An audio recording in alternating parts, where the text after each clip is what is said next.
رسول اکرم صلی اللہ علیہ وآلہ وسلم نے فرمایا کہ بعض لوگوں کی زبانیں بہت زیادہ میٹھی ہوتی ہیں اور ان کے دل جو ہوتے ہیں وہ بیڑیے سے بھی زیادہ خطرناک ہوتے ہیں، یعنی وہ باہر سے ظاہری طور پر کچھ اور دکھتے ہیں اور ان کے اندر کچھ اور ہوتا ہے، یعنی ان کے دل میں کچھ اور چل رہا ہوتا ہے۔ یہاں پر ہمیں یہ سبق ملتا ہے کہ جو ہم ظاہری ہیں وہی ہمارے باطن میں بھی ہونا چاہیے۔ ہم اگر کسی کے ساتھ مخلص ہیں، اس کے سامنے مخلصانہ باتیں کر رہے ہیں تو اس کے پیٹھ پیچھے بھی اس کے ساتھ وہی ہمدردی، وہی مخلص پن ہونا چاہیے۔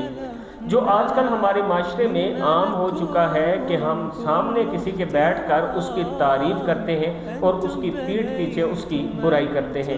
اللہ تعالیٰ سے معافی مانگنی چاہیے اور ایسے عمل سے دور رہنا چاہیے۔